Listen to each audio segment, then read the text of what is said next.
welcome back to Ramirez Unraveled. This is episode number 9, and the title of this episode is Immaculate Constellation. We're going to do a little bit of a deep dive on a congressional hearing that took place this past Wednesday, November 13th. It is the third historic congressional hearing in the alien disclosure movement since 2017. I believe it's the second congressional hearing this year. Some pretty phenomenal stuff came out of that. And before we get into that, I would like to first introduce my two incredibly special guests. Guest number one, you said it's Flighty? Is it Flighty? Flighty Slice. Yeah. Flighty Slice.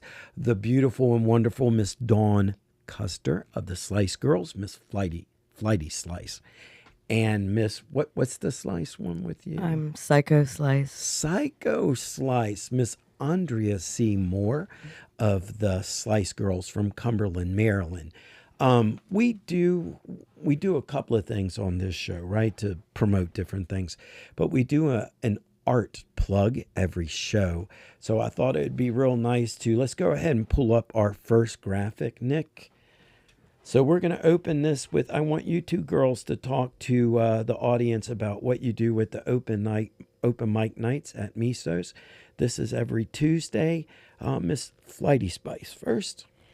Well, we host an open mic in Cumberland, Maryland, which is really rising in the music and art scene as a music and art hub in the nation. We're seeing tens, if not hundreds of thousands of tourists in our town every year. And a lot of it is revolving around music and art and the history of the city, which it's a beautiful town also. So every Tuesday night at Mezzo's, we host an open mic where we set up our gear and invite any and all musicians, spectators alike to come and jam with us. It's an open format, so we have people that just want to do something by themselves, people that a lot of musicians that come prefer accompaniment. We've had comedians, we've had dancers, we've had just... It's amazing. Yeah, People from LA, Kentucky, Miss Psycho, Spice. Let me ask you, Slice. I keep saying Spice. If you want to be my lover, you got to get our name right. I'm working on that. How long have you guys been doing the open mics? How long has this been going on for? Gosh, well, we've come a long way in a year and a half. I know that I've been doing them for... Well, yeah, she started it. Yeah, I started the open mic at Mezzo's. And then, some people kind of came in and squeezed me out, and that was okay because then I just went and did an open mic somewhere else, and it was fantastically successful, actually grew out of those spaces. And Mezzo's invited us to come back, which it is the largest indoor venue in Cumberland, and it provides a beautiful space, more room for all of the people that we have coming in. And Tuesday nights, that's the place to be in Cumberland. I mean, a lot of people support our efforts to bring musicians together. If you're looking for a band member, you don't have a bass player. It's so good. It's such a good opportunity to meet, jam, connect, network. We've had several of our friends come up and do the open mic because of our relationship and friendship with you. We've known you now for a couple of years. I also want to say on the Seven Arts Archives channel, we have a recording of the Slice Girls. So let's go ahead and pull up our second image. And I'm going to direct this question to Miss Psycho Slice. There we go. This is from this past Friday night in Martinsburg, West Virginia. Psycho, why don't you talk about the two members that aren't here and tell us how they got involved with you guys. And then I want to talk a little bit about the Slice Girls creative process. Well, the member who joined first, we have Ron, and he is home slice. and Ron Frazier, and he's our percussionist, drummer, and just all around good guy. We were like, "Do you mind being in a band called Slice Girls?" And he's like, "Oh, no. Why would I?" And I mean, he's just an amazing drummer. Yes. And he is always ready to go do just about anything. And then, and like I said, we never want to lose him. We always want him in our band. Then Abigail is our next newer member, our fourth, and she is has an opera singing background, believe it or not, which I thought was amazing. And she's just a beautiful, vibrant girl that she is coming into her own as the front man, really, front woman. And Abigail, so she is Solar Slice. And yeah, we love her. And she actually lives with Dawn, which is cool. So it's easy to practice. We're all close, try to get together and jam. Now, I've been fortunate enough to visit Dawn's house, and to say it's any musician's dream house. You can definitely tell that you've indulged every aspect of a musician in your home. And I want to get it, like, I expect you to tell me Abbey Road was recorded here. The Beatles recorded Abbey Road. I mean, it's such a neat space. It's relaxed.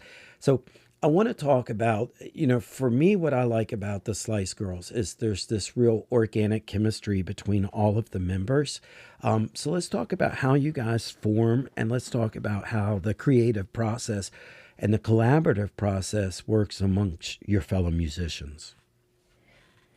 Wow. Well, I mean, we were discussing the open mic. I met Andrea at open mic. I met Abby first at open mic, and we had jammed together after those instances and occurrences. Ronnie, I actually met him because he installed the internet in my house. And then later, I met him at open mic as well. And so we already had some experience playing music with each other and it working and the chemistry clicking. And we became fast friends. All of us quickly became friends and would get together and jam. And it just worked. It just felt right. Nothing needed to be forced. It's no pressure, and that is our creative process. That's kind of our MO. Even like on booking gigs or whatever, it's no pressure. We all have other jobs. So if we're burned out, it's okay. We don't have to play. You don't have to play. Even when we're hosting open mic, that's an every week occurrence. But there's 4 of us, and if somebody just can't do it for a day, that doesn't leave the establishment and the other musicians that are planning to come high and dry. There's always somebody there. I love the attitude and the emotion that we pull through our music. We have all had similar experiences, life experiences. We're all about the same age, except Abby. She's the young of the group, but she has also matured, had been through things, similar life experiences. So we all have these kind of like bottled up things that aren't necessarily easy to verbalize. But if you can put a tune to it and just be able to channel that energy out, we do it in unity, and that creates a synchronicity of just this powerful force, and we maintain that brand. It's a girl power band. Right. Yes. So our originals are powerful, but also the covers that we choose to do, they fit that kind of like girl power brand. Just to kind of empower us as women and musicians. And Ronnie Homeslice is just a driving force in the heartbeat of it all that keeps us together. Yeah. His presence is definitely a contribution in every way. Andrea, let me ask you, how long have you been playing music? And I'm going to come back to this question with you as well, Dawn. I want to know, about your your creative history as a musician. How does music start for you? Tell me about the evolution, becoming a musician. Well, let's see. When I was a kid, I moved around a lot. I was never in one place, and it's hard to get involved with people or, do anything. But I always was able to write. I write poetry, lyrics, creative writing, and I've been doing that since I was really young, reading and writing. And so basically, I always wanted to play an instrument, but it was like the consistency wasn't there. It's like, I might be able to borrow somebody's harmonica on the road but I mean, it was always like worrying about food or where we were going to sleep and stuff. So then when I was about 14, I ended up in Northern Virginia with my dad. And, we didn't, my dad was not musical at all. My mom did have an organ in the house when I was little, and I messed with that. But like I said, it was like a couple months here and there. You never got to get into anything, but the writing was always there. And the visual, like sketching, photography, and basically when I met someone. He was a local musician, and he'd been playing in the area a long time.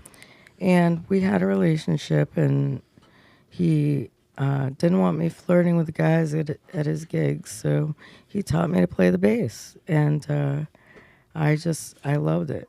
And I immediately was like, this is what I want to do. And I can't stop doing it. I just can't. And it's like,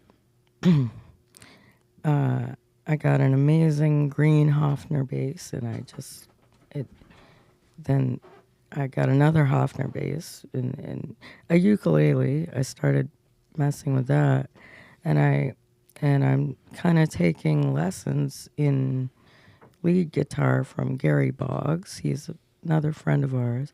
Like, all these musicians just have started encouraging me. Good. To learn more. So I've been playing about 5 years on bass. Okay. Dawn, same question. Your passion for music is what made you my friend. When we first met, like, I was like, holy shit, So let's talk about that. Where does it come from? Right. Well, my mom was a single mom, divorced at 21 with 2 kids. So we spent a lot of time at like grandparents and aunts and uncles' house so she could like work and support us. And I know that my brother and I had a lot of energy. Definitely some ADHD going on when we were little. I was a sleepwalker. I couldn't sit still. So my grandmother had a piano, and I was 4 years old. And she sat me down and showed me where middle C was and stuck a book in front of me. And from there, I went through that book. She walked away. I never got another book. I went through that book. I never got another book. But then, like, my grandfather shows up with this, like, 24 key. It seemed like an organ at the time. I don't know. It just looked like a piano to me because I was like 5 years old. But here was like an analog synthesizer. Loved making sounds. I loved making sounds. I mean, you give me a blade of grass and I'm going to like make a sound, right? And my aunt showed me her flute. She was 9 years older than me and in a high school band, marching band. And she gave me her flute when she graduated. And she showed me like 4 notes. She showed me like C, B, A, G. And from there, I like figured out the rest, but that was the only thing that would keep me sitting still and focused on anything. And it was really neat because I didn't have a lot of people to talk to. And my mom had a rough life, and she worked her tail off, but that also meant that My brother and I were just at aunts and uncles or grandparents, and so to just like be able to get my angst out or express my emotions, music was the way. You know, if I could just pour those emotions into sounds and just get it out into the world, it just helped me decompress from stressful situations. It was my therapy growing up. I was 13 years old, and a neighbor gave me a guitar, saw how interested I was in music. He brought a guitar over and showed me some things and gave me a book, and there it is, you know. And then I go through the book and I'm like, this is cool. Listen to all these sounds, you know. So you know, by the time I was 20, like anything that can make a sound, I just wanted to explore. And I love synthesizers because I can shape. I'm a sound shaper on those as well. Yes. Yeah. So yeah. My current favorite instrument is the baby dolphin.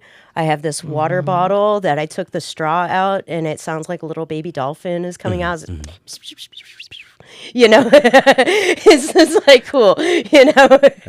Oh, did you ever find your slide whistle? Oh, my slide whistle broke. So I'm gonna have to spring another $3.99 at Western Maryland Music Center for Larry Jackson. Let's Larry plug Jackson. him. All right, and get a new slide whistle. Nick, do you mind if we bring up our next image? That's your painting. Oh, yeah.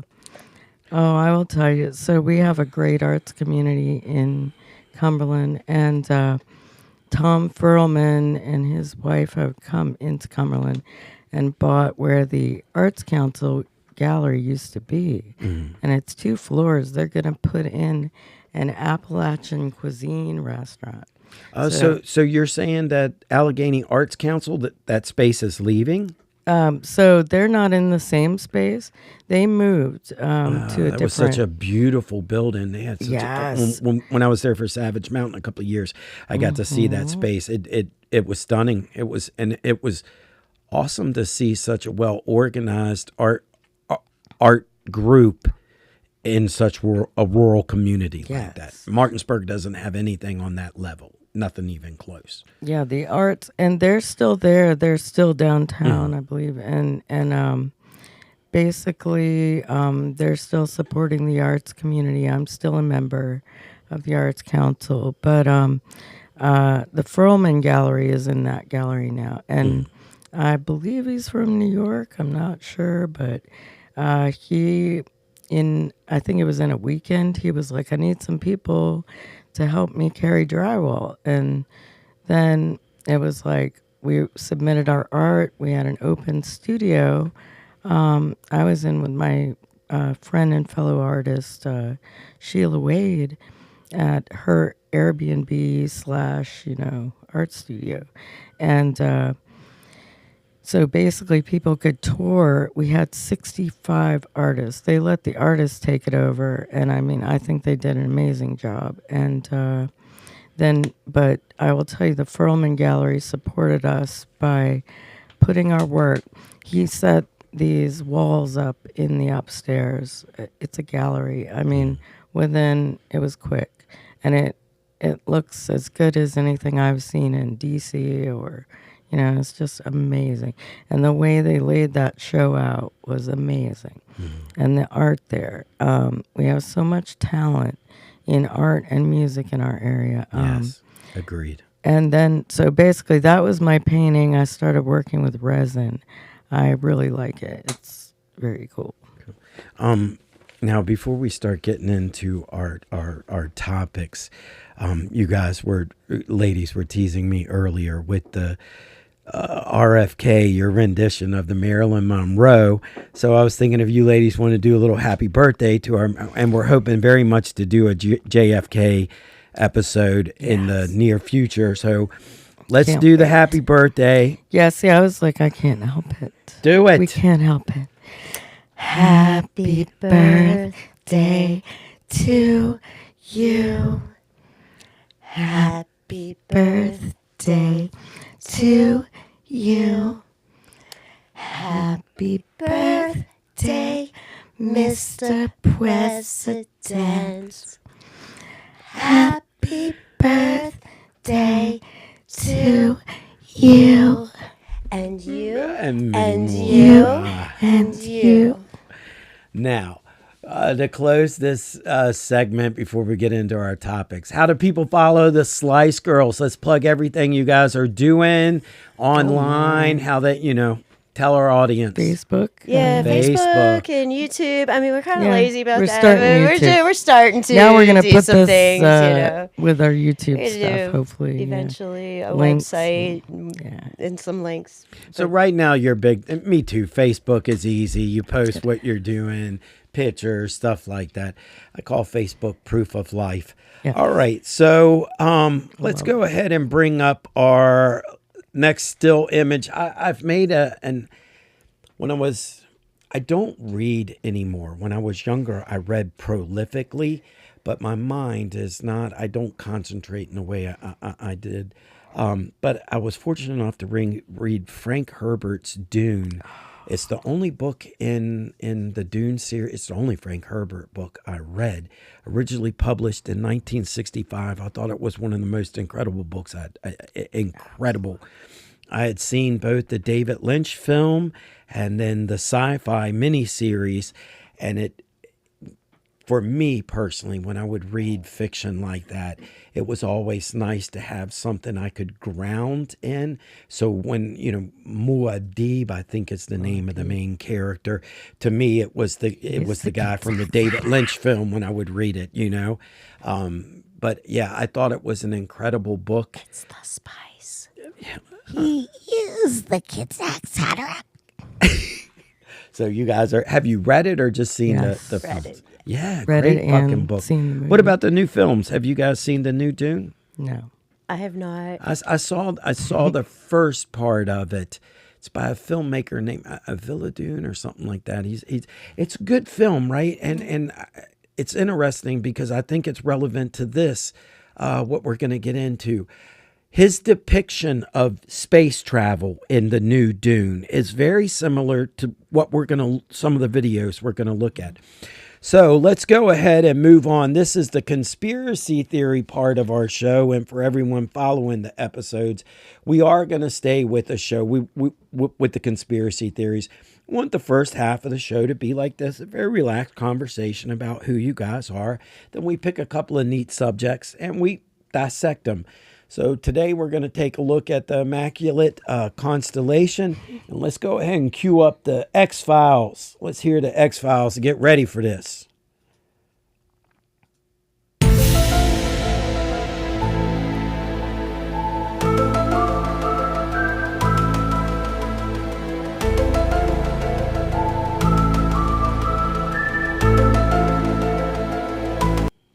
Now, Andrea, you said you were a fan of that. Oh, absolutely. Dawn. Yes, Oh, absolutely. yeah. How me could too. we not? So who would have expected this shit to become a fucking documentary? But anyway, let's take a look at the first clip we have prepared. This is from Wednesday. I asked Nick to cue this up to 4:56. The very first person speaking at the congressional hearing is Luis Alejandro, I believe his name is. We're going to go back to him from the original whistleblowing in 2017. I encourage everyone to please watch the whole hearing. It's just over 2 hours long. But this takeaway, this is important. So we're going to watch about 5 minutes. Now like to recognize Mr. Schellenberger for his introductory remarks. Chairwoman Mace, Chairman Grothman, Ranking Member Connolly, Ranking Member Garcia, members of the subcommittees, thank you for inviting my testimony. One of Congress's most important responsibilities is oversight of the executive branch in general and the military and intelligence community in particular. Unfortunately, there is a growing body of evidence that the U.S. government is not being transparent about what it knows about unidentified anomalous phenomena, and that elements within the military and the IC are in violation of their constitutional duty to notify Congress of their operations. President-elect Donald Trump and former President Barack Obama have both said that the government has information about UAPs that it has not released. Professor Terrence Tao is the equivalent of a rock. As soon as we can clip through this goddamn commercials. There we go. There are other explanations for UAPs than that they represent a new form of life or non-human life. Current dominant alternative theories, including those put forward by Arrow, are that UAPs are some kind of natural phenomena we don't yet understand, like ball lightning or plasma. They could also be part of some new U.S. or foreign government weapons programs, such as drones, aircraft, balloons, CGI, hoaxes, or birds. Whatever UAPs are, Congress must be informed, as must the people of the United States. We have a right to know what UAPs are, no matter what they are. However, we now have existing and former U.S. government officials who have told Congress that Arrow and the Pentagon have broken the law by not revealing a significant body of information about UAPs, including military intelligence databases that have evidence of their existence as physical craft. One of those individuals is a current or former U.S. government official acting as a UAP whistleblower. This person has written a report. This is the report that says the executive branch has been managing UAP, NHI issues without congressional knowledge, oversight, or authorization for some time, quite possibly decades. Furthermore, these individuals have revealed the name of an active and highly secretive DoD unacknowledged special access program, or USAP. The source of that document told me, that the USAP is a strategic intelligence program that is part of the U.S. military family of longstanding, highly sensitive programs dealing with various aspects of the UAP problem. The new UAP whistleblower claims that the U.S. military and IC database includes videos and images taken using infrared, forward-looking infrared, full-motion video, and still photography. The report that was just shared with Congress says Immaculate Constellation serves as a central or parent USAP that consolidates observations of UAPs by both tasked and untasked collection platforms. Immaculate Constellation includes high-quality imagery intelligence and measurement and signature intelligence of UAPs, the whistleblower's report adds. That's 5 minutes. The sources of it. this intelligence are a blend of directed and And I encourage everyone to watch his whole statement, but that's the first time that the Immaculate Constellation is mentioned. And I think it's important because now we've been brought to the door.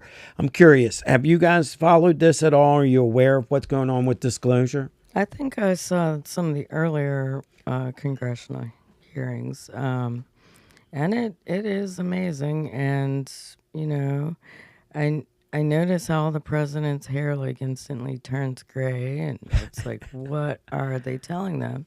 I mean, and then I did see part of this before I even knew about this, and I love the way she is. I want to know where they get those names. It's ridiculous, the names that come up, Immaculate Constellation. Yeah. And it's like, Yeah. come on now. And she was like, oh, they're afraid if I say it, you know, they're gonna come after me, right? Yeah. And then she's You're talking like, about come on, bro. Chairman Come at Mace. me, bro. Come at me, bro. I love that. Come at me, bro. And that's what I'm saying too. And it's like, I think some of these people coming out, like, that might be the only thing that saves their lives. Dawn, your take on what we've just watched with the opening statement? Well, I mean, I haven't really followed this so much. I know that Good, because we're going to give you an education. back in the early 80s, I had met somebody that actually wrote a book, UFO in Pascagoula. And this person's experience was very shocking and very real. And you just could tell that they had definitely been impacted and traumatized, and trying to share their information and having it debunked, and having, you know, FBI investigators come and you know, investigate the claims and then debunking it. And you know, it's like basically government gaslighting, Right. you know, Right. and so it's hard to get a full grasp of what impact non-disclosure has. Yes. And it's hard to get a full grasp of what disclosure has, but it's apparent that our government does not think that the population can handle information at all.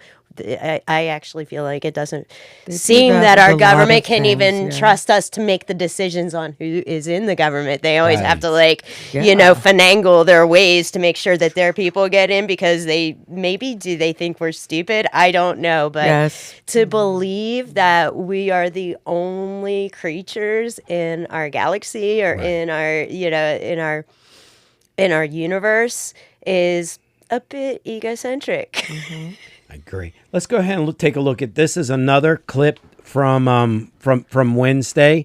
This is with is her name Boebert, right? Lauren Boebert. We're gonna watch about 2 minutes of this. For 5 minutes of questioning. Thank you, Madam Chair. Now that we have all been cautioned in this committee hearing that the mention of Pentagon's Immaculate Constellation program could put us on a list, well, I already find myself on many lists, I'm sure. So I speak my mind often, so why not just keep going with it? She made sure may as well just go makeup all out look and say it. perfect. The Earth is Yeah. flat, birds are government drones, and we've never set foot on the moon, and Joe Biden received 81 million votes in the 2020 election. So let's just see how many lists we could get on here today. But Mr. Schellenberger, I wanted to ask you, I think I understand from this hearing that you would agree that classifying information like this is not in the best interest of the people. Is that correct? Yeah, I mean, with the caveat that, of course, I would support classification necessary to protect secrets essential to national security, but I think it's pretty obvious that there's overclassification. Overclassification, yes. And so in most instances, if they can't tell us what, do you think at some point they'll at least tell us why? President-elect Trump has repeatedly committed to greater transparency, both on the UAP issue, on JFK files, on Yes. COVID origins, and many other things. So I think that we need to make sure that the next administration is held accountable for that. Agreed. And this is for all four of you. Yes or no, please. I have many questions I want to get to. Are there any known instances of recovered materials or technologies that are not of human origin and maybe connected to any advanced bioscience defense programs within the USG? I don't know. I wouldn't be able to answer that, ma'am. I don't know. I don't know. Okay, so there are rumors that have come up to the Hill of a secretive project within the Department of Defense involving the manipulation of human genetics with what is described as non-human genetic material, potentially for the enhancement of human capabilities, You can hybrids. bring it on down. So now, here we are, right? 2024, and a member of Congress has now entered into the public. Oh, wait, I forgot about that. Play it through. Bitch! Poor Lorraine or Miss Boebert. Oh, that was hilarious. So here we are with the concept going straight back to the X-Files. I mean, that was, pretty much season 3 through ever, right? Was hybrids. Mm-hmm. The concept of human alien hybrids. Your thoughts? Wow. Okay. So Yeah. I believe that ants are aliens. That's just what I think, because if you see any depiction of what an alien looks like, and you look at a macro photography of an ant face, they're identical. And ants are so they have this complex communication system, and so I believe that there are aliens on Earth in the form of ants. Mm-hmm. Okay, as far as hybrids of humans and aliens. That's interesting. It That goes is back. So It goes back. interesting. This has been part of UFO lore, alien lore, for my lifetime. Is the whole idea that they were mixing with us or genetically manipulating us. Andrea, what's your thought on this whole idea? Well, look at us. If anybody's alien hybrids, we don't age. We're little and big eyes. I don't know. But no, I actually had an experience, and that I saw this, three lights as a triangle in the sky, no sound. And then I looked at it, and it just went off in three different directions, extremely fast. And I'm like, what was that?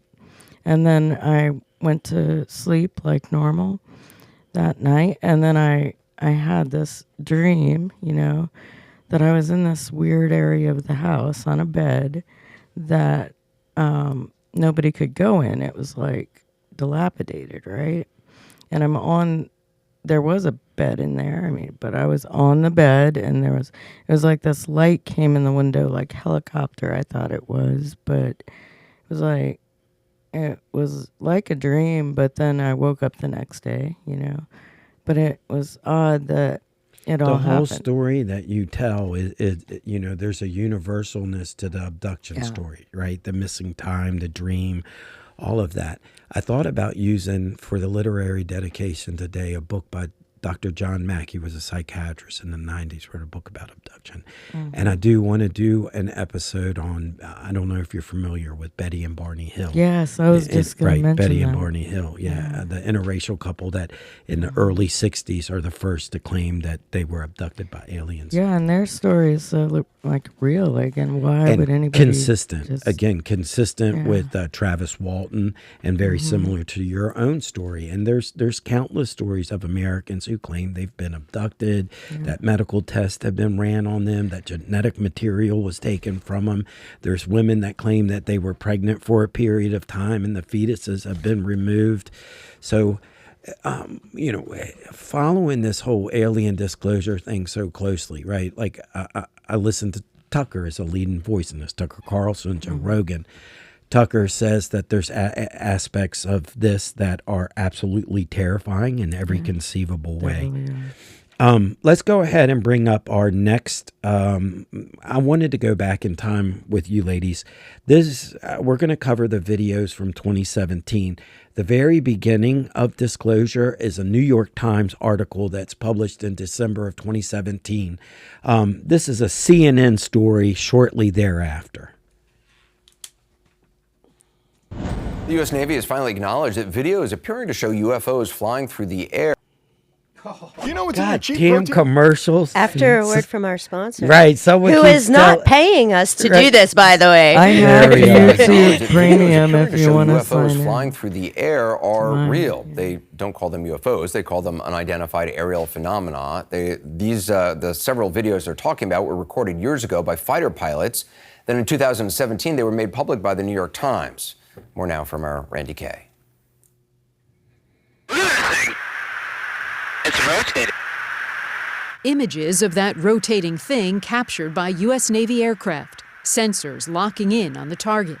Commander David Fravor saw it firsthand during a training mission, describing it like a 40-foot-long tic-tac, maneuvering rapidly and changing direction. As we both looked out the right side of our airplane, He's one of the guys that have made congressional. You object can go ahead and close this pointing one north. down, Nick, The object- because we're going to take a look at the full videos. But I wanted to give you guys a little bit of a context. The pilot that they showed, he's testified before Congress. I think he was here as well. This is his third testimony. So let's go ahead. We're going to take a look. These are the three videos that were originally released by the New York Times in 2017. I have been glued to this story since 2017. So this is the eight year, almost 10 years it's taken for us to get this far. But every year there's been drip, drip, drip, drip. So we're going to watch these three videos and then get your reactions.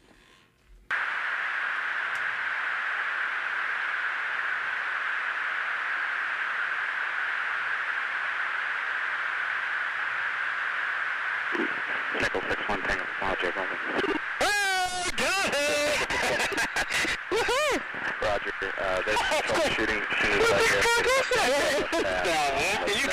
This video is called Go Fast. No, I took an auto track. Oh, okay.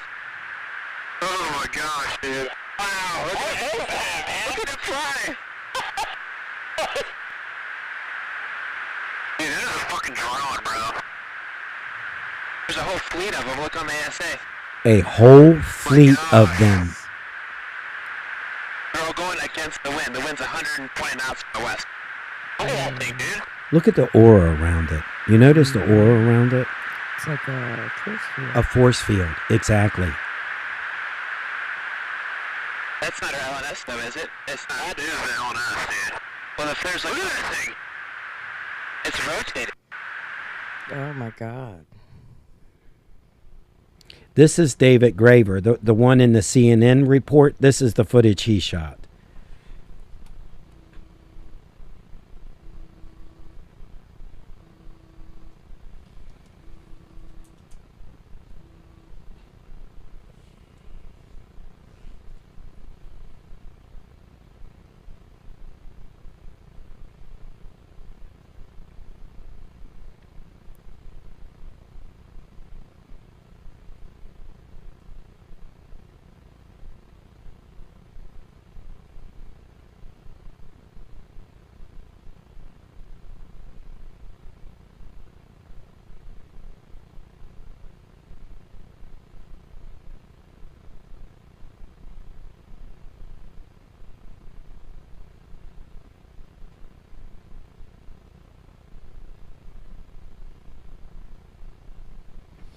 I think this one goes off screen here in a second. And he described, this is the first one where they talk about, they're called trans medium, right? That they can go into water. That one just goes off like at a speed that he can't even keep up with. Have you ladies ever seen these clips before? I have actually had this experience. Do share. When I was 21 years old and I was in Bedford County, Pennsylvania. I was staying at my mom's house. And it was approximately 11 to 11:30 at night. Everybody was in bed, and I went outside to have a cigarette because, didn't smoke in my mom's house. But and I was looking up at the sky, and I saw that pinpoint of a light behaving extremely erratic. And it was like no aircraft that I knew of at the time moves like that. And then two more came, and I was starting to freak out because I was watching these lights distantly in the sky moving and bolting across above the ridges, and it was probably about 6 miles south. It seemed like they may have been over the Cumberland Water Reservoir or around and about in that area. And I was just like astonished. I couldn't believe what I was seeing. And so when I was done with my cigarette, I went in and woke my mom up. I was like, Mom, come here. You have to see this. Because, if it happens by yourself, right. it might not have ever happened, right? I needed that validation. I just needed that validation. By the time we got out, back out to her porch, there were 7 or 8, and they were just moving very erratically and hovering, staying in place, going in this direction really fast, going across east to west. It was just, it was something else. It was like a fleet, just exactly like the gentleman that was on the video clip was saying. There was a fleet. Yes. Andrea, what's your impressions of the videos when you look at them? Now, the context I do want to give, from the hearings, they make it clear that they have videos that would blow your fucking mind. Like, these are a little bit grainy because of the weapons platform, but your thoughts? Yeah, I mean, through those scopes, this is like on an aircraft and they're traveling it fast. And so the best we got. Like it's still, but they're going really fast. So these crafts must be going really, really fast. And just, I remember seeing the Sea Harrier when I was a little kid at the air shows. And it's like that thing could hover, and that was like so novel to us. It was like, oh wow, it goes up and okay. But these things just, they can hang there, they can zip off at really fast. So, and I listen to the guys' reactions. It's like, these are professionals. These are guys that have been doing this, and they're sounding like that nervous laughter. Like, what are we seeing? You can't fake that. They're still trying to be macho, but you can feel feel the trepidation. Let's take a look at the next video we got queued up, Nick. I think this is a news story. This is from NBC's Today Show. And this is fascinating. On a pitch black night off the coast of California, newly leaked video allegedly shows one of the U.S. Navy's stealth ships tracking an unknown object in the sky. And after a few minutes, splashed. Mark bearing and range. The 2019 footage obtained by filmmaker Jeremy Corbell, who last month released another video of an upside-down pyramid UFO hovering above a Navy destroyer. This is part of a much larger series of events that we're going to be learning about. The Pentagon confirming the video was taken by Navy personnel. The images now being reviewed by a government task force set to brief Congress next month on what they call unidentified aerial phenomenon. This weekend, 60 Minutes speaking to fighter pilots who reported seeing unidentified flying objects. Every day for at least a couple years. Former Deputy Assistant Secretary of Defense for Intelligence Chris Mellon says sensor technology has improved dramatically over the years, but pilots have reported seeing some of the same things for decades. Are there any similarities between these recent incidents and incidents that go back as far as half a century? You can go ahead and there bring seems it to down, be a lot Nick. of continuity there. I think that's key right there, right? Like, all right, you guys are musicians. Clearly, you know the Foo Fighters. Yeah. The Foo Fighters take their names from what were called the Foo Fighters in World War II. The orbs that we're seeing here, these kind of things, have been reported literally since the birth of aviation, but mostly in World War II, the Foo Fighters, that was a term used. They believed at the time they were some type of Nazi weapon or, surveillance thing that they couldn't fully understand. And here we are 75 years later talking about the same things. Your thought on the Foo Fighters? On the band and the video. Love the band, yeah. Well, I love the band. Me too. They're a fun group for sure. Yeah. The video. Yeah. What'd you think of the video? Well, I mean, you don't know what to make of it. I don't really. Yeah. Did you notice how it goes into the water? Right. This is something we've talked about on another episode. We have nothing that can go fly from the sky and then go below the water, Unless right? they just haven't told us that. It's possible, Right. but I it's doubt it. possible. Like I said, in my experience, it was, I believe that these objects were over the water and there was erratic motion. I couldn't see because of the hills and valleys and trees whether or not these things went into the water, but it's entirely possible. It was, yeah. Let's go ahead and bring up the next one we got. This is, I think, another video. Again, very similar to the Foo Fighters that we've been talking about. This is from the New York Post.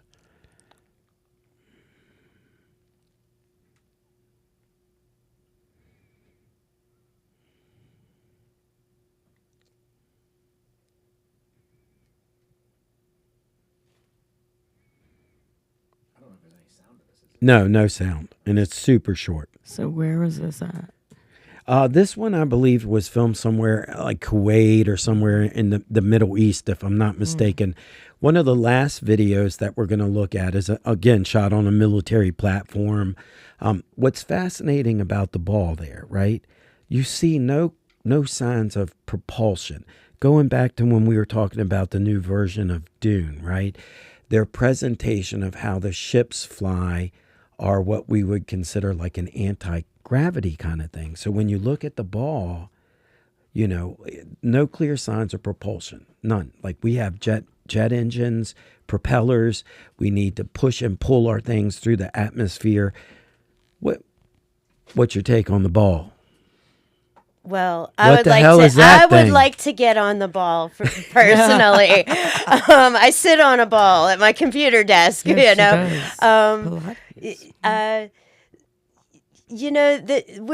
we're still developing. I'm a little bit disappointed that it's like 2024 and we're still on wheels. Like I thought things when I was a kid would be like Jetsons. The Jetsons, now. right? I'm like, what gives with Jetpack. this? Right, you know, right. I'm a little bit disappointed. We are still on wheels, but with fossil fuels. you know, as far fossil as fuels. civilizations in the universe, right? I think that there's like a statistically. The Drake in our equation. in our galaxy, there is a potential for 636 planets to have life, and a third of those planets are going to have very simple, like single cell organism kind of life. A third of those planets are going to have life similar to ours, and then a third of those planets are going to be far more advanced, and we are still learning every day about different energy technologies that work within how our atmosphere, you know, within the confines of what the Earth presents, you know, the elements that we have access to, the resources that we have access to, and of course the information and the knowledge and the skills and the innovation to bring that to fruition. So anything's possible. But I would like to get on that ball. Yeah, me too. Miss Andrea, your thoughts on the last video? It's, you know, I've seen a lot of these now. It's like here and there on the internet. It's just like, why is that there? It's what is that? I can't explain that. And they're all of these videos are shot from and I think that's what really helps to give this a lot of validity, is they're shot from military cameras, So now we're going to take a look at the two big enchiladas. The big enchilada. This is from a hearing about 6 months ago. The first one where Miss Mace is chairman. I think this is from roughly 6 months ago. And just like the big takeaway from Wednesday, November the 13th, is Immaculate Constellation, which according to, well, I'll pick this up after we watch this video. Let's watch this. If you believe we have crashed craft, stated earlier, do we have the bodies of the pilots who piloted this craft? As I've stated publicly already in my News Nation interview, biologics came with some of these recoveries. Yeah. Were they, I guess, human or non-human biologics? Non-human, and that was the assessment of people with direct knowledge on the program I talked to that are currently still on the program.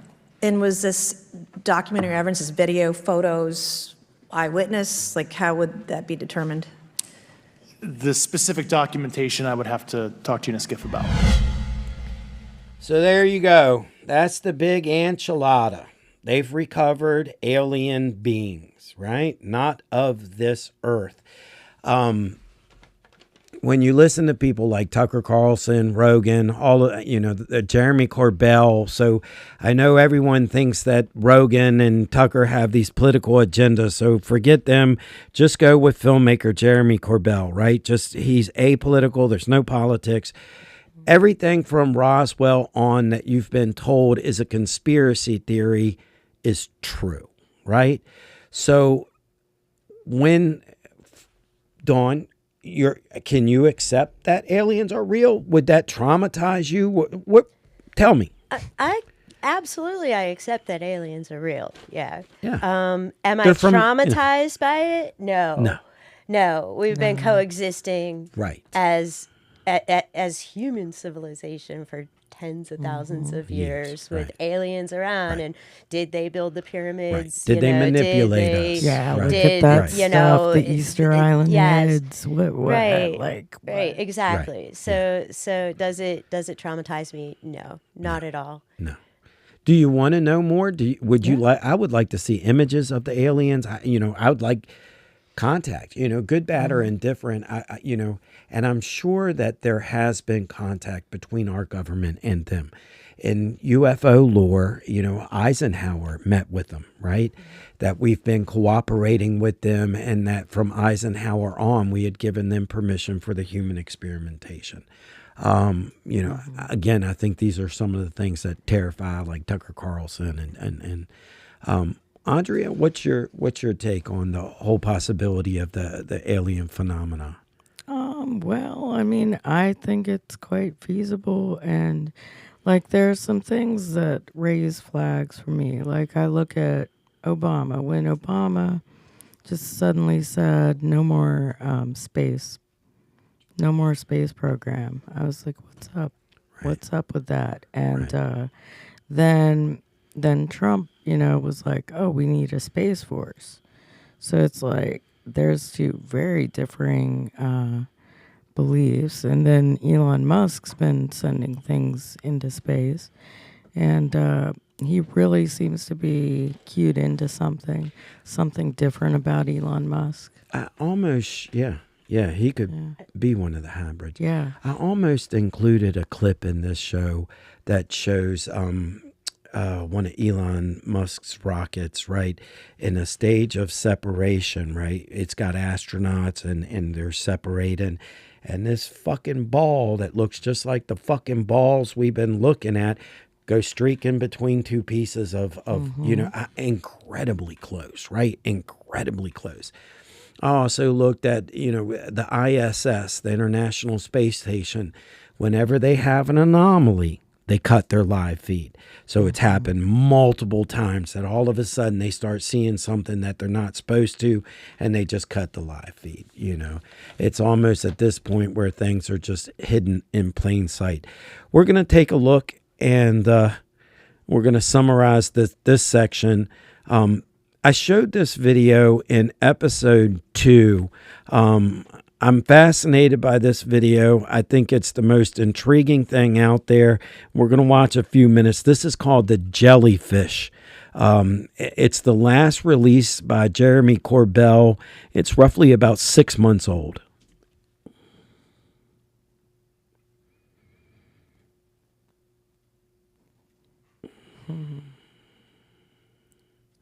Watch how it changes, right? Now here's some of the stuff from this clip, right? This is a weapons platform. Whatever this thing is, prevented the weapons platform from being able to lock in on it. It was able to they could not get it. They couldn't lock in on it. It's clearly trying to hide itself. See the people walking? They don't see it. You can't see it with the naked eye. You couldn't see it with night vision. And it's clearly trying to hide its heat signature through this. And in this video, it's also transmedium. There's a point at which it submerges in a I think this was shot in Iraq. It submerges into a lake. It stays there for like 18 to 20 minutes and then shoots off into space. But you can go ahead and bring that down, Nick. All right, that's the jellyfish, UAP. That's weird. I painted space jellyfish in my space painting, and I was like, I don't know why. I paint stuff. I don't know why. Right. But it's like, that's interesting that you showed that. And I'd love to see an analysis on that. It looks like it kind of might have been manipulated. I don't know. It's all of these are absolutely authentic. That much I assure you. And I know what you're saying with it looks manipulated, but that's because it's using. Did you see the film Predator? The film it's trying to use technology that we're being told about in 1986, right? So we're trying to perfect that technology, but clearly that thing had. But for me, my favorite part of the story is the fact that they couldn't lock onto it. Yeah. That they could, that whatever it had enough that it could push the camera system off of it or the weapon system so it could never, an effective form of, So countermeasures. It's interesting that, some of these you're saying these are coming from military cameras. All of them. And they're getting, leaked into the public at a trickle pace or a trickle rate. And, drip. Yes. And so, as far as like government gaslighting and just like the arrogance of the government that like maybe we just can't handle it, it would be nice to have full disclosure so that, we can all kind of figure these things out together. Right. Because not everybody knows, no one person knows everything, right. But everybody put together, there are a lot more minds that could be pulled together to solve or understand these phenomena. Like problem solving is great. in this, especially with us moving closer and closer to full disclosure, there's talk that there is a civil war inside of the intelligence community, that there's a push to say, we can't continue to hide this from the world, that they have the right to know. And the people in charge is straight out of the X-Files, right? Luis Alessandro, in his opening statement on Wednesday, refers to them as a cabal, right? That straight out of the X-Files, there's a small core group that know everything. The smoking man from X-Files, that they're real, that they're out there, and they hide behind this idea of national security, right? That this is all being hidden from the world, and we're doing all of these things in the interest of national security. That's a curious perspective, because what comes in my mind, these questions, this isn't just happening in the United States. No. I mean, surely Americans aren't so arrogant to think that we're the only ones that have had UFO visitors, or, well, it's not UFO anymore. Sorry, but UAP. But, UAP, right? So how are other governments handling this? Right. Have these things occurred in other parts of the world, which, I would have to say they have. Right. Yes, right. China has their connection to ET. Russia has their connection to ET. I think that there is a struggle to understand the alien technology. And if the aliens, here's one of the discussions that we had in some of the earlier episodes. Like, one of the things I've always struggled with was whether or not there's more than one alien species in visiting the planet.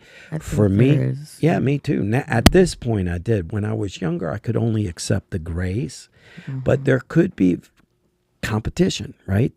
That the different alien species had showed up for different reasons and have different agendas. So one backs the Chinese, one backs the Russians, one backs the Americans, and they just have them start slugging it out. Yeah, and all of the ants are the ones that are communicating to the mothership to let them know what's up and where to go. That's what I'm thinking. Maybe they're drones. It's the ants. Right. The ants are the liaison. They're the ambassadors of the extraterrestrial. But see, it could be. So this is like, from FEMA, like when you study these classes and when you have a disaster, and what's important initially is to set up an information officer so that you have a unified message, because otherwise everything does kind of fall apart. But so it's like everybody wants to be that first, it's like something with a resource, or a rock star comes in. Everybody wants to be that go-to guy for that rock star. And it's like these aliens, it's like if somebody, like I've seen these videos of people that they believe the aliens will just show themselves to them, and they will play music and go out on the porch and see these things come. Right. And it's like, maybe they like some people, but I don't think the government wants just random people to be doing that. I in one of our earlier episodes, I guess you could call it our most controversial one with Valiant Thor, we used a clip by a UFO lead voice guy named Billy Carson, a real fascinating African-American guy, writer, researcher.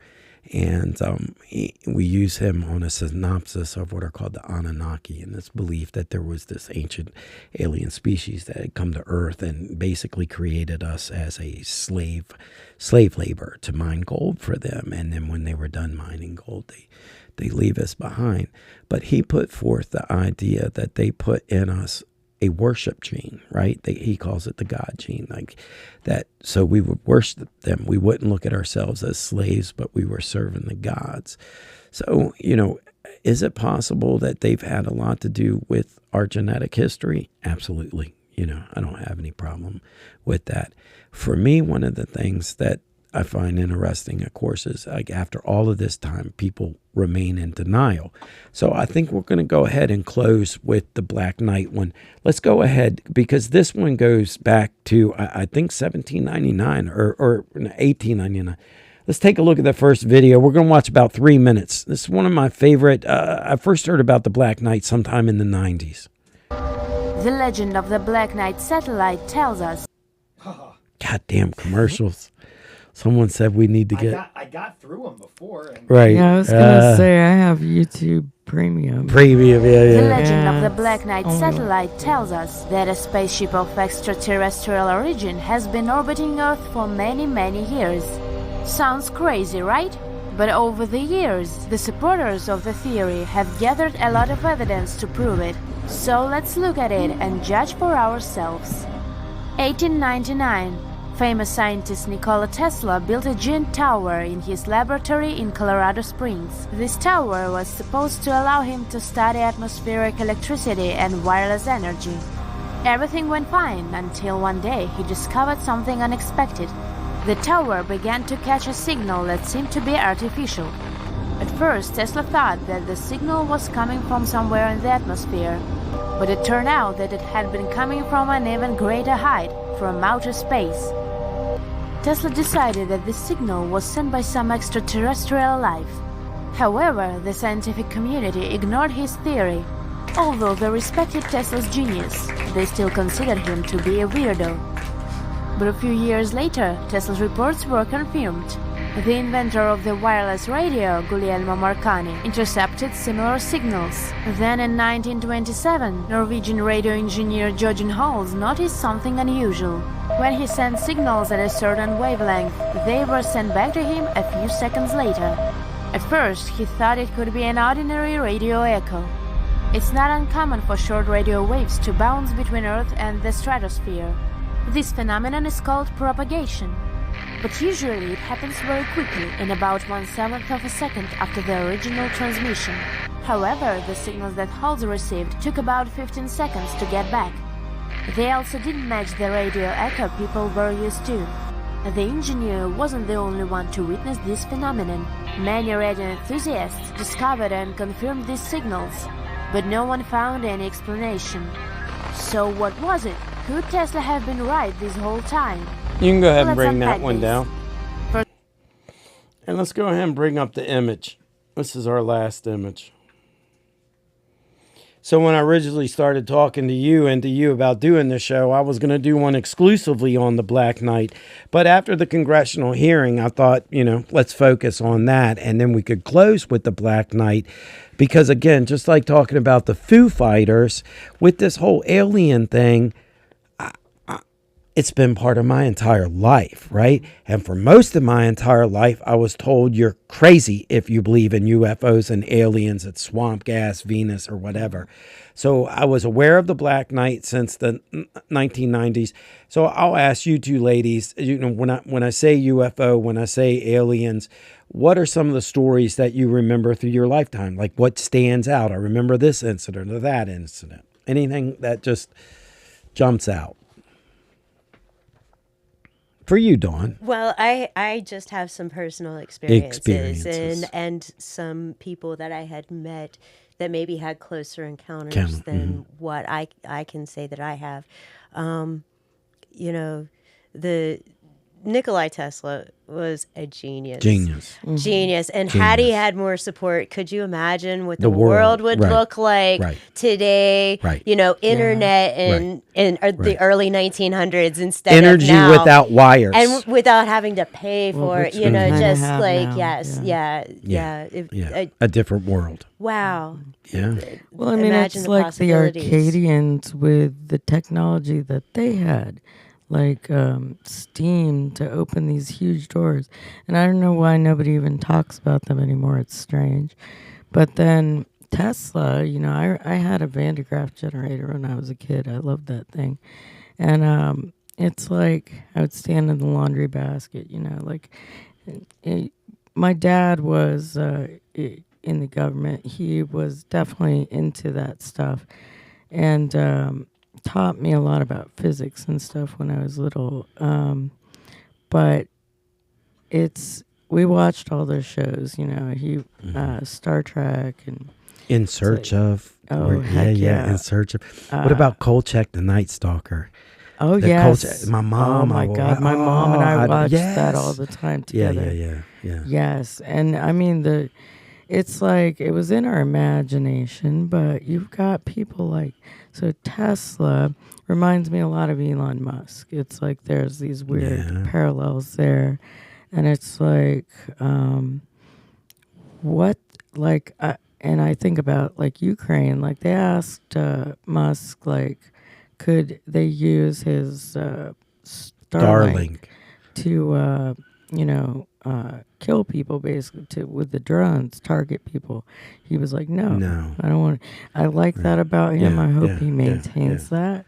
But like, I really worry that like this kind of thing, if we have people visiting, we need our best and brightest minds up front, to communicate with them, because we really don't want to piss them off.